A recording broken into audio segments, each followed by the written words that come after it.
ఒక సామాన్యుడి మీద పడడం ఇదేమన్నా జర్నలిజమా? చిచ్చి మీవి ఒక బతుకులేనా? ఏం మనుషులు మీరు అంటూ ఒక 4-5 రోజుల నుంచి సోషల్ మీడియాలో విపరీతమైనటువంటి థంబ్‌నెయిల్స్ తోటి జనం అంతా ఊదర కొడుతున్నారు. అలాగే ఒక బడుగు జీవికి చాలా సపోర్ట్ చేస్తున్నారు. వాళ్ళందరికీ కూడా ఒక్కసారి మనస్ఫూర్తిగా thank you. My dear friends, విషయాల్లోకెళ్ళే ముందు నేను మీ ప్రియా చౌదరి. ముందు నేను ఒక విషయం చెప్తా. ఏంటి అనంటే, విమర్శలు చేసేటటువంటి వాళ్ళని ఫస్ట్ మాట్లాడతా. ఏం మాట్లాడుతున్నారు? ఈ బడుగు జీవి మీద మీరు ప్రతాపం చూపిస్తారా? దీన్ని జర్నలిజం అంటారా? మీరు మనుషులేనా?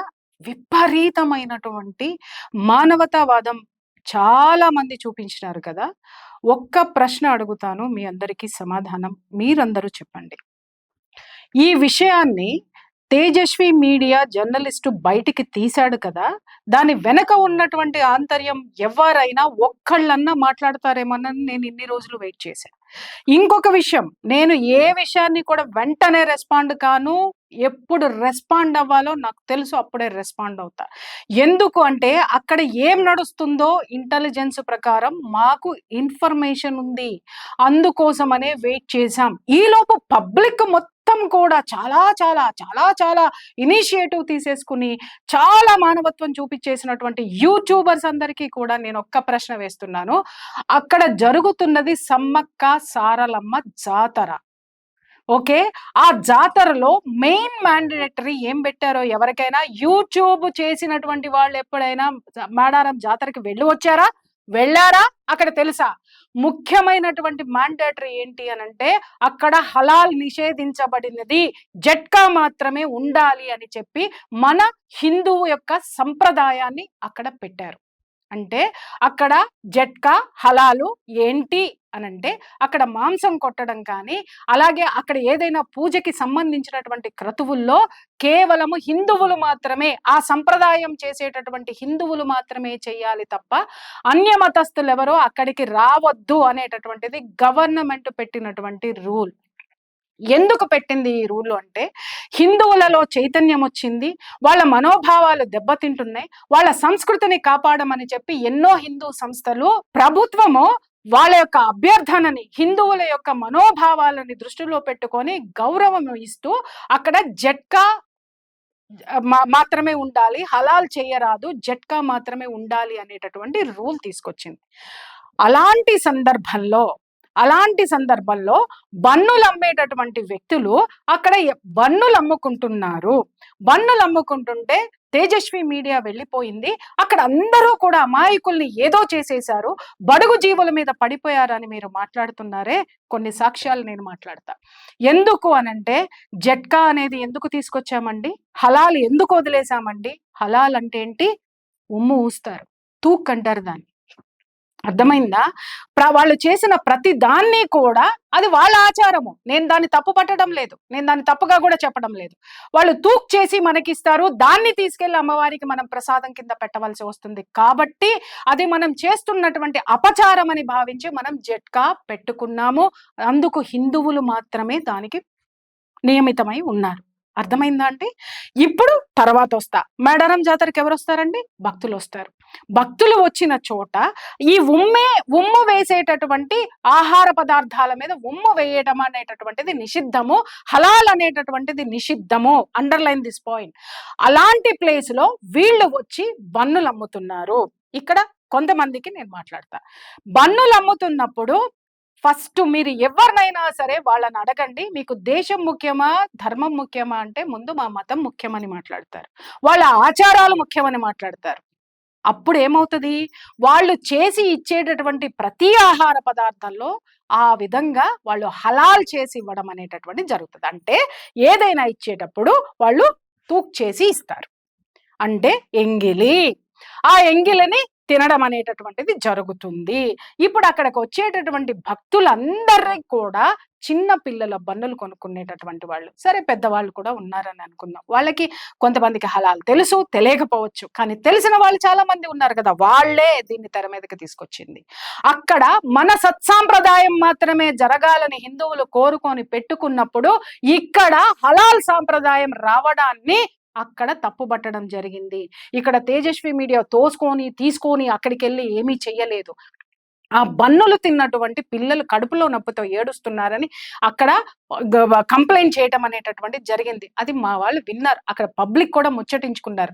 ఆ తర్వాత అక్కడ ఒక డిస్కషన్ అనేటటువంటిది వచ్చి అక్కడ హలాల్ జరిగినటువంటి ఆహార పదార్థాలు బన్నులు అమ్ముతున్నారని తెలిసిన తరువాత ఆ చుట్టూ ఉన్న వాళ్ళందరూ కూడా జనమండి, జనంలో చైతన్యం వచ్చి వాళ్ళు ప్రశ్నించటం మొదలు పెట్టినప్పుడే మా తేజస్వి మీడియా ఇనిషియేటివ్ తీసుకొని ప్రశ్నలు వేయటం మొదలు పెట్టింది. అర్థమైందా అండి? ప్రశ్నలు వేయటం మొదలు పెట్టిన తర్వాత ఇది ఎన్ని రోజుల నుంచి తీసుకొని వచ్చాయి, ఇప్పుడు ఇక్కడ స్టోరీ మొదలైందండి. అక్కడ ఎంతమంది ఉన్నారు? దాదాపు 4 నుంచి 5 మంది ఉండొచ్చు, తక్కువ ఉండొచ్చు, ఎక్కువ ఉండొచ్చు, పక్కన పెడదాం. అయితే వాళ్ళందరినీ కూడా అడగడం అనేటటువంటిది ఏం జరిగిందంటే, అక్కడ ఆ బన్నులు తీసి చూస్తే ఫంగస్ వచ్చి ఉన్నాయి, కొన్నిట్లో చీమలు పట్టి ఉన్నాయి, కొన్నిట్లో పురుగులు ఉన్నాయి. అర్థమైందా? ఇవన్నీ జనాలు కూడా గమనించారు. గమనించిన తర్వాత దాన్ని ప్రశ్నించిన దాన్నే మేము షూట్ చేశాము. ప్రశ్నించడం అనేటటువంటి జరిగింది. ఏ తినేటటువంటి ఆహార పదార్థానికైనా ఎక్స్పైరీ డేట్ అనేటటువంటిది ఉంటుంది. ఎక్స్పైరీ డేట్ దేనికి ఉండదంటే అప్పటికప్పుడు భోజనంకి మాత్రమే ఎక్స్పైరీ డేట్ అనేది ఉండదు. ప్యాకింగ్ చేసేటటువంటిది దేనికైనా ఎక్స్పైరీ డేట్ ఉంటుంది. వాళ్ళు చెప్పినటువంటి సమాధానం ఏంటి? 5 రోజుల కిందట వాళ్ళు అక్కడ వచ్చి ఉన్నారు. ఎక్కడి నుంచి వచ్చారు అని అంటే రాయలసీమ కర్నూలు నుంచి వచ్చామని చెప్పారు. కర్నూలు ఆంధ్రాలో ఉందండి, ఇది తెలంగాణలో మేడారం ఉందండి. ఇమ్మీడియట్ గా ఒక్కసారి షాక్ కి గురైనటువంటి అంశం ఏంటి అంటే, అక్కడికి మా వాళ్ళు అడిగారు రోజుకి ఎన్ని బన్నులు అమ్ముతారు అంటే, ఒక రోజు 500, ఒక రోజు 700, ఒక రోజు 400 అవ్వచ్చు, ఇట్లా యావరేజ్ గా వేసుకున్న ఒక 500-600 పర్ డే అమ్ముతున్నారు. బాగుంది. 5 రోజులుగా వాళ్ళు కర్నూలు నుంచి తెచ్చినటువంటి బన్నులని 5 రోజులుగా అవే అమ్మారు. అది హలాల్ చేసిందా కాదా, అది ఎవరు ప్రూవ్ చేయాలో నేను మళ్ళీ మాట్లాడతా. హలాల్ చేసినటువంటి ఫుడ్ని వాళ్ళు అమ్మినప్పుడు ప్రశ్నించడం జరిగింది. తరువాత అక్కడ నాణ్యత లేనటువంటి ఫుడ్ని తినమన్నారు. Underline this point. అతన్ని ఇబ్బంది పెట్టే విషయం కాదు. నువ్వు ఇంతమంది ఆరోగ్యంతో నువ్వు ఆడుకుంటున్నావు కదా, ఇంతమంది ఆరోగ్యానికి ముప్పు వస్తుంది కదా, 5 రోజుల మట్టి ఇది ఉన్నది నువ్వు తింటావా అని అడిగితే, ఎందుకు తినమండి, తింటామండి అన్నాడు. అయితే తిను అని ఇచ్చారు. ఓకే, ఇచ్చినప్పుడు అతగాడి వ్యవహారం ఎలా ఉందో ఒక్కసారి చూడండి. చెమటలు పట్టిపోయి అతను ఇలా తుడుచుకుంటూ ఉన్నాడు. అక్కడ జరుగుతున్నది దేవతల యొక్క జాతరండి. ప్రతి ఒక్కళ్ళు స్నానం చేసి పవిత్రంగా ఉంటారు అక్కడ. అలాంటి ప్లేసులో ఇలాంటి హలాల్ అనేటటువంటి పదార్థాలను అమ్ముతుంటే మన వాళ్ళు తెలియక కొంటున్నారు. సంప్రదాయం తెలిసిన వాళ్ళు ప్రశ్నించారు. రెండో విషయము, అక్కడ ఏం జరుగుతుంది అనంటే, అయితే నువ్వు తిను అనగానే అతనికి చెమటలు ఎందుకు వచ్చినాయి ఒకసారి చెప్పండి. చెమటలు ఎందుకు పట్టాయి? అతను చెమటలు తుడుచుకుంటూ తిన్నాడు. అది అంత ఓపెన్ ప్లేస్ అండి. అక్కడ ఎవరికి చెమటలు పట్ల, అతనికి ఒక్కడికే చెమటలు పట్టినాయి. కొంతమంది ఏమైనా మాట్లాడొచ్చేమో, అదేంటండి అంతమంది మాబుని చూస్తే భయం ఎందుకు వేస్తుంది? మనం చేసేటటువంటి పని నిజాయితీ అన్నప్పుడు భయం ఎందుకు వేస్తుంది? అది అయిపోయిందండి. అయిపోయిన తర్వాత తిననిచ్చారు. అక్కడ ఉన్నటువంటి జర్నలిస్ట్ అడిగినటువంటి జర్నలిస్ట్ కంటే కూడా అక్కడ పబ్లిక్ ప్రశ్నలు వేశారండి. మీరు పద్దాగా తేజస్వి మీడియా అన్నారు, పబ్లిక్ క్వశ్చన్ వేశారు. మా ఛానల్ అక్కడికి వెళ్ళిన తర్వాత పబ్లిక్ ఇనిషియేటివ్ తీసుకొని వేసినటువంటి ప్రశ్నలు అవి. Underline this point. అక్కడ వాళ్ళు మాట్లాడుతూ ఉన్నప్పుడు 5 రోజులుగా ఎలా అమ్ముతావని అక్కడి నుంచి అందులో ఉన్నటువంటి పబ్లిక్ ఏనండి బ్రెడ్ ఇలా తీసి దాంట్లో ఉన్న లద్దె పురుగును చూపించాడు. ఇదిగోండి ఇలా పురుగులున్నాయి, ఆ ప్యాకెట్లో లద్దె పురుగులున్నాయి, ఇవి తీసి చూపించారు. అది యూట్యూబర్లకు ఎవరికి కనపడలేదా? ఒకవేళ కనపడినా మనం మాత్రం పురుగులు పట్టినటువంటి మన పిల్లలకి పెట్టాలి. తినేటటువంటి వాళ్ళు ఎవరండి? లో మిడిల్ క్లాస్, లో మిడిల్ క్లాస్ అండి. ఎందుకు అనంటే మిడిల్ క్లాస్ వాళ్ళు 10 రూపాయలు కాదు ఇంకొంచెం మంచి ఫుడ్డే తింటారు. ఇలాంటి తిన్నటువంటి పిల్లలు అక్కడ కడుపులో నొప్పి అని చెప్పేసి మాట్లాడుకున్నటువంటి సందర్భాలు కూడా ఉన్నాయి. ఇవన్నీ మేము సీరియస్ గా తీసుకొని ఉన్నట్టే మేము ప్రణాళికాబద్ధంగా వెళ్తే ఇవన్నీ సమర్పించే వాళ్ళం. సరే, నమ్మించాల్సిన అవసరం మాకు లేదు. వాస్తవాలు అమ్మవారికి తెలుసు, సమ్మక్క సాక్షిగా తెలుసు, అమ్మవారికి తెలుసు, అక్కడ ఉన్న జనానికి తెలుసు. రెండో విషయం ఏంటంటే, అక్కడ పురుగులు పట్టినటువంటిది, ఫంగస్ వచ్చినటువంటి ఫుడ్ని ఇవ్వడం, ప్రశ్నించడం అనేటటువంటిది తప్పు అని మానవత్వాన్ని చాటుకున్నారే మీరందరూ. మరి అక్కడ ఎంతమంది పిల్లలకి అది తిన్న తరువాత ఎన్ని మోషన్స్ అయినాయో, ఎలాంటి అనారోగ్యం, కొంతమందికి అప్పటికప్పుడే వస్తుంది, కొంతమందికి 2-3 రోజుల తర్వాత వస్తుంది. వాళ్ళకు గుర్తుంటుందా ఈ బన్ను మేము తిన్నాం కాబట్టి వచ్చిందని? అంత జ్ఞానం వాళ్ళకు ఉంటుందా? తరువాత మళ్ళీ చెప్తున్నాను, అది హలాల్ చేసినటువంటిది. అక్కడ మనం పవిత్రంగా పూజ చేసుకుంటూ వెళ్ళిన తర్వాత ఇంకొక ప్రశ్న యూట్యూబర్లను నేను అడుగుతున్నాను. బ్రెడ్ సేమ్ ఇదే కోవా బ్రెడ్ తీసి నేను తూక్ చేసిస్తాను, ఈ యూట్యూబర్లు రండి, తింటారా? మీరు తింటారా అండి? మనోభావాలు దెబ్బతినవా? మేవి తింటారా? ఒక హిందువు ఇంకొక హిందువుకి తూక్ చేసి ఇస్తేనే తినడానికి మీకు మనసొప్పదు, మరి వాళ్ళు ఇస్తే అక్కడ ఉన్న భక్తులు తినాలా? ఇక్కడ ఇంకొక ప్రయత్నం ఏం జరిగిందో చెప్పమంటారా? ఏదైతే జట్కా నియమం ఏదైతే ఉందో దాన్ని తోడుకే బోల్నా హై. వీళ్ళందరిది విషయం ఏంటి అనంటే, ఆ జట్కా వ్యవస్థ మీరు పెట్టినా కూడా మేము ఇక్కడ హలాల్ అమ్మినాము అని చెప్పడమే అక్కడ ఉద్దేశము. ఇంకొక విషయము, అక్కడ వాళ్ళు ఎవరైనా సరే అందరూ మాట్లాడుతున్నారు, స్టార్ హోటల్స్కి వెళ్ళండి, అక్కడికి వెళ్ళండి, ఇక్కడికి వెళ్ళండి, అక్కడ లైసెన్స్లు ఉంటాయండి. ఇంకొక విషయం ఏంటంటే, స్టార్ హోటల్స్ ఏవి కూడా అక్కడికి వచ్చి స్టాల్స్ పెట్టలేదు. కేఎఫ్సీలు, స్టార్ హోటల్స్ మా పరిధిలో ఏ సమస్య ఉందో ఆ సమస్యని తీసుకురావడం అనేటటువంటిది జర్నలిస్టులుగా మేము చేసేటటువంటి విషయం. కుర్చీల్లో కూర్చొని అరుస్తున్నారు, వస్తా మీ దగ్గర కూడా, నేను తర్వాత వస్తా. తర్వాత ఇది విషయం. అక్కడ మెయిన్ ఏంటి, హిందుత్వం కోసం మాట్లాడేటటువంటి వాళ్ళ సోదరీమణులకు కూడా నేను చెప్తున్నాను, హలాల్ ఆహారం అక్కడ అమ్మటం జరిగింది. మెయిన్ పాయింట్ ఇదండి. దాన్ని బహిర్గతం చేస్తున్నాం. కానీ ఎలాంటి ఆహారం జరిగింది? ఒకటి హలాల్, రెండవది అక్కడ ఏం జరిగింది, ఫుడ్ ఆ ఎక్స్పైరీ డేట్ ఉన్నటువంటి ఫుడ్. సరే, ఇక్కడ అసలు విషయానికి నేను వస్తాను. సరే, ఇంకొకళ్ళకు కూడా నేను సమాధానం చెప్పిన తర్వాత అసలు విషయం మాట్లాడతాను. ఇప్పుడు SDPI అనేటటువంటి ఒక ముస్లిం సంస్థ పెద్దలు కూర్చొని మాట్లాడుతున్నారు. బ్రదర్, నేను మీకే మాట్లాడుతున్నాను. మీరు ఒక క్యాను, ఒక బన్నులు తీసుకొని వచ్చి మీరు పెట్టారు, దీంట్లో కల్తీ ఉందని ప్రూవ్ చేయండి అని. బ్రదర్, మేము అక్కడ ఉన్నటువంటి బ్రెడ్ల మీద మేము ఎపిసోడ్ చేయలేదు బ్రదర్. ఆ జర్నలిస్టు మీ దగ్గర ఉన్నటువంటి బ్రెడ్ పాలకోవా మీద చేయలే, అక్కడ సమ్మక్క సాలమ్మ జాతరలో అమ్మినటువంటి ఫుడ్ మీద మాత్రమే మేము చేశాము.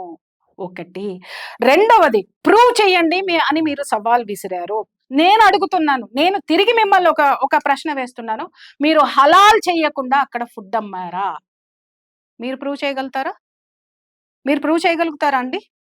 మా మనోభావాల్ని దెబ్బతీసింది కాక మీరు అక్కడ బెదిరిస్తున్నారే కూర్చోపెట్టి. ఒక మాట అడుగుదామండి, మీరు వద్దు, నేను వద్దు, సవాళ్ళు ఏమీ వద్దు. మనము ఈ కోవా బండ్ల మీద ఎంక్వైరీ ఎవరి చేత పెట్టాలి?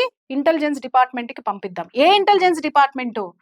ఇక్కడ కాదు, అక్కడ కాదు, నేషనల్ సెంట్రల్ గవర్నమెంట్కి నేను పంపిస్తున్నా. ఖచ్చితంగా నేను పంపిస్తున్నా. మీరు సవాల్ విసిరారు కదా, ప్రూవ్ చేయండి అని. ఖచ్చితంగా మీరు ఏదైతే మాట్లాడారో, ఏ వార్నింగ్లు అయితే ఇచ్చినారో ఆ వార్నింగ్లకే నేను ఇప్పుడు ఆన్సర్ ఇస్తూ, ఇక్కడ అసలు ఈ జిహాదు, ఫుడ్ జిహాదు ఉందా లేదా అనేటటువంటి దాని మీద ఎంక్వైరీ చేయమని చెప్పి మేమందరము కూడా NIAకి ఒక అప్లికేషన్ పెట్టదలుచుకున్నాము కాదు, ఆల్రెడీ ప్రిపేర్ చేశాము. ఖచ్చితంగా ఈ వివరాలన్నీ కూడా మేము సబ్మిట్ చేస్తాం. ప్రతి వీడియో సబ్మిట్ చేస్తాం. మా దగ్గర ఉన్నటువంటి ప్రతి వీడియో కూడా సబ్మిట్ చేస్తామండి, డెఫినెట్ గా. ఎందుకంటే తప్పు ఎవరి తరపునున్నా ప్రభుత్వం తేల్చాలి, మీరు నేను కాదండి, ప్రభుత్వం తేల్చాలి. ఇంటెలిజెన్స్ డిపార్ట్మెంట్, ఇన్వెస్టిగేషన్ డిపార్ట్మెంట్ తేలుద్దాం. అక్కడికే నేను పంపిస్తా. నేను ఏ విషయంలోనూ నేను వెనక్కి తగ్గను. నేను చెప్తున్నాను కదా మీకు. ఇంకొక మాట ఇక్కడ ఒకటి చెప్తున్నా బ్రదర్, ఒక సామాన్యుడు అని మీరు మాట్లాడారే, ఆ సామాన్యుడు అక్కడ బ్రెడ్ తినేటప్పుడు ఇక్కడ చూపిస్తున్నాను, ఒక్కసారి చూడండి. ఎంత దీనంగా, ఎంత సానుభూతిగా, ఎంత ఇదిగా యాక్ట్ చేసినటువంటి ఆయన మీ పక్కన కూర్చోగానే అతని అపియరెన్స్ ఎలా ఉంది? మై డియర్ యూట్యూబర్స్, ఒకసారి చూడండి. బహుశా మీరు సమర్థించుకుంటారేమో, అవునండి వాళ్ళకి వాళ్ళు నిలబడ్డారు అని. మరి అక్కడ సమ్మక్క సార్లమ్మ జాతరలో, హిందువులు జరుపుకునేటటువంటి జాతరలో హలాల్ ఫుడ్ అమ్మినప్పుడు దాన్ని మేము చూపించినప్పుడు మాకెందుకు మద్దతు ఇవ్వలేదు? హిందువులంతా మానవత్వం అక్కడ ఉంది, వాళ్ళకున్న మానవత్వం మీకు లేదే. మీలో ఉందా? హిందుత్వం ఉందా? మాట్లాడిన వాడిలో కనీసం నిజాయితీ ఉందా? అసలు మీరు వీడియోలన్నీ చూసారా? 5 రోజుల కిందట తీసుకొచ్చినటువంటి ఫుడ్. ఇప్పుడు అసలు స్టోరీ చెప్తా. బడుగు జీవి, మీరు మాట్లాడిన మాటల నుంచే మాట్లాడతా నేను. కేవలం 3 రూపాయల లాభంతో అమ్ముకునేవాడి మీద ప్రతాపం చూపిస్తారా అని అన్నారు కదా బ్రదర్. మై డియర్ సిస్టర్స్, చాలా అద్భుతంగా చేశారు కదా. ఈ ప్రశ్నకు సమాధానం చెప్పండి. అక్కడ అతను కర్నూలు నుంచి మేడారం వచ్చాడు. అక్కడ వ్యాన్లో బండ్లు ఉన్నాయి, కొన్ని వేల బండ్లు ఉన్నాయి అక్కడ. అక్కడి నుంచి ఇక్కడికి రావడానికి మీరు కర్నూలు టు మేడారం కొట్టండి, లేదా ఈ రోజు వాళ్ళు మాకు ధమ్కి ఇచ్చినటువంటి వీడియో ఉంది కదా, ఆ ప్లేస్ నుంచి మేడారం ఎంత దూరం ఉందో కొట్టండి. దాదాపు 450 కిలోమీటర్ల పైన వస్తుంది. ఓకేనా? అక్కడి నుంచి అతగాడు ట్రక్కులో తీసుకొని వచ్చాడు. రైట్? రాను 450 కిలోమీటర్లు, పోను 450 కిలోమీటర్లు. ఎంతండి? 900 కిలోమీటర్లు. 900 కిలోమీటర్లు. ఈ 900 కిలోమీటర్లకి పెట్రోల్ ఎంత ఖర్చు అవుతుంది? మర్చిపోయి ఇంకొక విషయం, ఇంకొక లెక్క చెప్పాలి. ఇక్కడ అతను రోజుకి ఎన్ని అమ్ముతున్నాడంటే, నేను మొదటే చెప్పాను 500, 600, యావరేజ్ గా 600 వేసుకుందాం, లేదంటే యావరేజ్ గా 700, 800 వేసుకుందాం. 300 అతనికి లాభం అనుకుందాం. అక్కడ జాతర జరిగింది 4 రోజులు. 4 రోజులు అమ్మాడు అనుకుందాం. అతను 3 రోజులు 4 రోజులు అనుకుందాం. 5 రోజులు అతను అక్కడ బయలుదేరడానికి 8 గంటలు ప్రయాణం పడుతుంది. అప్పుడు అన్ని వేల బన్నులు ఎన్ని రోజుల కిందట తయారు చేశారు? అప్పటికప్పుడు వేడిగా వేసినా పాడైపోతాయి. బన్నులు వేడిగా వేసుకుని వచ్చినా కూడా చెమ్మ వచ్చి పాడైపోతాయి. రెండోది, అన్ని బన్నులు తీసుకొని వచ్చి 8 గంటలు ప్రయాణం చేశారు. అన్ని వేల బన్నులు తయారు చేయడానికి ఎంత టైం పట్టింది? ఆరబెట్టడానికి ఎంత టైం పట్టింది? తీసుకురావడానికి ఎంత టైం పట్టింది? లేదా 10 మంది కలిసి తయారు చేసి పంపించినారా? ఒకటి. దాన్ని అక్కడి నుంచి తీసుకురావడానికి 8 గంటల ప్రయాణంతో ఇక్కడికి రావాలి. వచ్చారు. వచ్చిన తరువాత అతనికి బన్నకి 3 రూపాయల లాభము. ఎంతండి? సగటు జీవి అన్నారు మీరు, సామాన్యుడు అన్నారు. ఆ సామాన్యుడి ప్రకారమే మాట్లాడుతున్నా. రోజుకి 500 బన్నులు అమ్మితే అతనికి వచ్చేటటువంటిది 1500 రూపాయలు. అక్కడ 4 రోజులు అమ్మాడు అనుకుందాం. 3 రోజులనే చెప్తున్నారు, 4 రోజులు అందాం అనుకున్నాం. ఆ 4 రోజులు అమ్మినటువంటి ఫుడ్ ఏదైతే ఉందో దాని మీద వచ్చేటటువంటి లాభం ఎంత సార్? ఎంత చెప్పండి? 1500 × 4 = 6000 రూపాయలు. 6000 రూపాయలు. There you are. 6000 రూపాయలు లాభం అండి. మళ్ళీ బన్ను 10 రూపాయలు కదా, అది ఎట్లా అవుతుందండి? 5000 పెట్టారు కాబట్టి, మొత్తం అతను 10 రూపాయలకు అమ్మాడు కాబట్టి ఇక్కడ నుంచి 5000 వచ్చినాయి కాబట్టి ఇలాంటివి మాట్లాడకండి. 10 రూపాయల బన్ను 500కి అమ్మితే ఇంత లాభం వస్తే మీరు లాభం మీద మాత్రమే మనం మాట్లాడాలి. ఎందుకంటే మిగిలినంత బన్ను ఖరీదు కదా, మీరే మాట్లాడినారు. మరి ఆ బన్నుని తీసుకొని ఇతగాడు అమ్మిన తర్వాత వచ్చిన లాభం 6000 రూపాయలు. పోనీ ఇంకొక 1000 రూపాయలు ఎక్స్ట్రా వేసుకుందామండి. ఈ 900 కిలోమీటర్లకి 900 కిలోమీటర్లకి కూడా ఆ పెట్రోల్ ఖర్చు ఏంటో వేయండి చూద్దాం. వేయండి. కిలోమీటరు వెహికల్ని బట్టి ఉంటుంది. ఆనందాన్ని యావరేజ్ గా వీళ్ళు వాడినటువంటి వెహికల్ ఎంత పెట్రోల్ పడుతుంది? పడితే పెట్రోల్ ఖర్చులు పోని సామాన్యుడు కాబట్టి ఒక 4000 వేసుకున్నావు అబ్బా. ఎందుకంటే 900 కిలోమీటర్లు అప్ అండ్ డౌన్ 2 చెప్తున్నా నేను. 4000 పడుతుందా? సరే. టోల్ గేట్ ఎంతండి? సింగిల్ టైం రావడానికి, సింగిల్ టైం టోల్ గేట్ తీసుకుంటే 700 ఖర్చు అవుతుంది. 600 నుంచి 700. 700 ప్లస్ 700 1500. ఇప్పుడు చెప్పండి, అతను ఏ లాభం కోసం వచ్చాడు? ఈ ఖర్చు, మిగిలిన లాభం ఎంత? అతనికి అయినటువంటి ఖర్చు ఎంత? అక్కడ మేడారం జాతరలో అమ్మిన బన్నులెంత? లెక్కలు మాట్లాడదామా? బ్రదర్, నేను మిమ్మల్ని అడుగుతున్నాను, మిమ్మల్ని చెప్తున్నాను. నేను ఇక్కడ కోపం వచ్చో రగిలిపోయే ఇక్కడ ఏం లేదండి. సింపుల్ నేను చెప్తున్నాను బ్రదర్. మీరు హలాల్ చేయకుండా అది అమ్మారా? మేము హలాల్ అక్కడ నిషేధించి జట్కా సంప్రదాయాన్ని ప్రవేశపెట్టాము. అక్కడ మీరు దాన్ని బ్రేక్ చేయడానికి వచ్చాడా మీ మనిషి? దీన్ని మీరు సమర్థిస్తున్నారా? సమర్థిస్తున్నారు. మా పాయింట్ ఇదే మొదటి నుంచి కూడా. అది అర్థం చేసుకోండి. అందరూ మాట్లాడుతున్నారు కదా, హలాల్ చేయకుండా మీరు అమ్మారా? మా హిందువుల విషయం దగ్గరకు వస్తున్నాను. మై డియర్, ఉమ్ము ఊసిన పదార్థాలు తినడం యూట్యూబర్స్ కి మీకు ఇష్టమేమో కానీ అది మన సంప్రదాయం కాదు. వాడి నోటిలో ఊసి హలాల్ వాడికి ఎన్ని వ్యాధులు ఉన్నాయో ఎవరికి తెలుసు? ఎవరికి తెలుసండి? తల్లి నోట్లోదే బిడ్డ నోట్లోకి పెట్టం మనం. అలాంటిది ఎన్ని జరుగుతున్నాయో మీకు తెలుసా? తెలుసా మీకు? ఫుడ్ జిహాదులంటే ఏమనుకుంటున్నారు? ఈ జిహాద్ ఏంటి అనేటటువంటిది ఎంత వద్దు బ్రదర్. మనందరం కలిసి దీని మీద ఒక ఇన్వెస్టిగేషన్ పెట్టిద్దాము.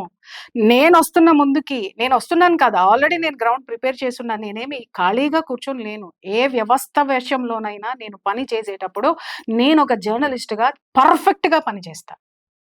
ఇవన్నీ కూడా ఈ లెక్కలు, ఈ అమ్మకాలు, ఈ హలాలు, జట్కా, సంప్రదాయాలు అన్నింటినీ రిపోర్ట్లు మొత్తం తీసుకెళ్లి నేను సెంట్రల్ గవర్నమెంట్ కి సమర్పిస్తున్నాను, ఇన్వెస్టిగేషన్ ఏజెన్సీకి సమర్పిస్తున్నాను. ఎస్, మాట్లాడదాం, అక్కడ మాట్లాడదాం. అంతేగాని ఇంకొక మాట నేను చెప్తున్నాను బ్రదర్, మీరు జనాలందరూ ఇక్కడ మళ్ళీ మన యూట్యూబ్లకి, మన యొక్క మానవతావాదులకి మీ బతుకులు ఇవేనా అని ఒర్లినాళ్ళకి నేను మాట్లాడుతున్నాను. వీళ్ళందరూ అసలు యాక్చువల్ గా మీ అందరి సపోర్ట్ అతనికే కదా ఉంది. చాలా మంది యూట్యూబర్లు మానవత్వమా, అదా ఇదా, అబ్బా అబ్బా అబ్బా, ఏమన్నా భాష వాడినారా? పాండిత్యం, మీ పాండిత్యం అమోఘం రా నాయన. ఎవడన్నా ఈ పాయింట్స్ మాట్లాడారా? 3 రూపాయల లాభంతో 900 కిలోమీటర్లు అప్ అండ్ డౌన్ చేసిన వాడికి ఖర్చు ఎంత వస్తుందిరా? ఇది ఎవడు మాట్లాడలేదు. అలాగే వాడు అక్కడ 3 రోజులు 4 రోజులు ఉన్నప్పుడు వాడి తిండికి ఉండడానికి ఎంత ఖర్చు అయింది అదెవడు మాట్లాడలేదు. టోల్ గేట్లకి ఎంత ఖర్చు వచ్చింది అదెవరు మాట్లాడలేరు. ఎన్ని బండ్లు అమ్మాడు, లాభం ఎంత వచ్చింది, ఖర్చు ఎంత వచ్చింది, కుల్లా మాట్లాడినాడు ఎవడైనా ఉన్నాడా? సామాన్యుడు 3 రూపాయల లాభం, సామాన్యుడి మీద మీ ప్రతాపమా? మా ప్రతాపం సామాన్యుడి మీద కాదు, సాంప్రదాయ విలువల్ని ఉల్లంఘించిన దాని మీద మా ఫైట్, మా పోరాటం. అక్కడ ఛానలు అతగాడిని అలా చేసింది. భక్తులు, అక్కడికి వచ్చినటువంటి భక్తులు తినిపించారు అతనితోటి. తెలుసా మీకు? భక్తులు తినిపించు అనంటే టెన్షన్ ఎందుకు పడ్డాడండి అతను? మరి ఇవాళ ఇదే మనిషి ప్రెస్ మీట్ లో కూర్చున్నప్పుడు ఛాతి పొల్లాయించి మరి ఎట్లా కూర్చున్నాడు టోపీ పెట్టుకొని? చెప్పండి. ఇక్కడ ఊసర వెళ్ళి రంగులు మారుస్తుంది. అక్కడ దయనీయమైనటువంటి దయనీయ స్థితి ఇక్కడ ఎక్కడ మాయమైపోయింది? ఇప్పుడు యూట్యూబర్లను అడుగుతున్నాను, అతనికే సపోర్ట్ మొత్తం వెళ్ళిందండి. నేను కూడా పట్టించుకోలే, రైట్. కానీ కానీ కానీ ఎందుకంటే నేను మీకు ముందే చెప్పే ఎపిసోడ్ మొదట్లోనే చెప్పాను. ఏం చెప్పాను అనంటే, నాకు తెలుసు అక్కడ ఏం జరుగుతుందనేది. ఎప్పుడు మాట్లాడాలో కూడా నాకు తెలుసు. రాని రాని రాని రాని అని అప్పటి వరకు కూర్చున్నా నేను. చాలా మంది ఓడిచినారు. సపోర్ట్ అతనికి వస్తే అక్కడ కూర్చొని ఒక సంస్థ ఎందుకు వచ్చి కూర్చుంది చెప్పండి? పబ్లిక్ సపోర్ట్ అతనికి కదా వచ్చింది. పబ్లిక్ సపోర్ట్ అతనికే కదా వచ్చింది. ఒక సంస్థ అక్కడికి వచ్చి కూర్చొని ధమ్కి ఎందుకు ఇచ్చింది చెప్పండి? మాట్లాడగలరా మై డియర్ హిందూ బంధుస్? చాలా మంది ఆవేశంగా గుండెలు చీల్చుకుని వాళ్ళ ఛానల్స్ కొన్నిటిని చూశాను. యూట్యూబ్ కాదు, ఇన్స్టాస్ అన్ని చూశాను. హిందుత్వం మీద గుండెలు చీల్చుకుని మాట్లాడతారు. ఇప్పుడు మాట్లాడండి. సంప్రదాయం, జట్కా సంప్రదాయాన్ని తోడికే వీళ్ళు అక్కడ హలాల్ అమ్మినారా లేదా? నేను ఇక్కడ ఎవరిని రెచ్చగొట్టట్లా. నేను ఉండేది ముస్లిం ఏరియా రా భయ్. వచ్చి అడగండి ఆ ముస్లింస్ ని ఎలా ఉంటానో, వాళ్ళతో మేము ఎలా ఉంటామో, వాళ్ళు మాతో ఎంత సఖ్యతగా ఉంటారో. మేము వాళ్ళని ఎవరిని ఎప్పుడు మాట్లాడం. వాళ్ళు మా ఆత్మీయులు. కానీ మీరేంటి ధమ్కీలు ఇస్తున్నారా మీరు? ఎందుకు ఈ సంస్థ వచ్చి కూర్చొని ధమ్కీ ఇచ్చింది అని అడుగుతున్నాను నేను. అతగాడికి వచ్చిన నష్టం ఏం లేదు. సమాజం నుంచి అతగాడినే నెత్తినెక్కించుకుంది, బుట్టలో పెట్టుకుంది. ఈ సంస్థ ఎక్కడి నుంచి వచ్చింది, ఎస్డిపిఐ చరిత్ర ఏంటో గూగుల్లో ఒకసారి కొట్టి చూడండి యూట్యూబర్స్. ఎవరిని మీరు చేస్తున్నారో ఈ వాస్తవం బయటికి రావడం కోసమే నేను కెమెరా ముందుకి ఇప్పుడు వచ్చిన. అండర్స్టాండ్? మళ్ళీ నేను చెప్తున్నాను, సోదరులందరికీ చెప్తున్నాను, మీరు నేను కొట్టుకోవద్దు సార్. అక్కడ జరిగిన విషయం మొత్తం ఎంక్వైరీ కమిషన్ కి పంపిద్దాం, ఎన్ఐఏకి. మాకు కావాలి సార్. ఎందుకంటే మా సంప్రదాయం. బ్రదర్ మీరు చెప్పగలుగుతారా? అక్కడ మీరు సవాల్ విసిరారు, మీ దగ్గర బన్నులు పెట్టుకుని మీ దగ్గర ఆ బన్నులు కోవాల మీద అసలు తేజస్వి మీడియా అసలు ఎపిసోడ్ చేయలేదండి. మేము అక్కడ జాతరలో జరిగినటువంటి దాన్ని చేశాము. ఆ జాతరలో జరిగింది హలాల్ చెయ్యకుండా అమ్మామని మీరు చెప్పగలరా? ప్రూవ్ చేయగలరా?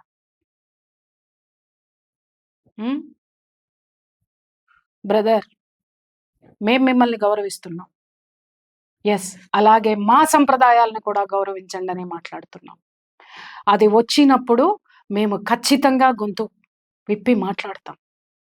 యూట్యూబర్స్ అందరికీ నేను చెప్తున్నాను, వ్యూస్ వస్తున్నాయని చెప్పి కొన్ని ఇన్స్టాల్ చూశానండి, 2000 3000 కంటే వాళ్ళకి వ్యూస్ లేవు. కానీ ఈ ఎపిసోడ్ని తీసుకొని ఇష్టం వచ్చిన బూతులు తిట్టుకుంటూ, కనీసం సామాజిక స్పృహ లేకుండా, హిందుత్వం మీద గౌరవం లేకుండా, హిందువుల మీద గౌరవం లేకుండా, జాతర మీద గౌరవం లేకుండా, అమ్మవారి మీద గౌరవం లేకుండా మాట్లాడారే, వాళ్ళకి ఈ ఎపిసోడ్ అంకితం రావాయి. ఛాలెంజ్. భారత్ మాతాకి జై.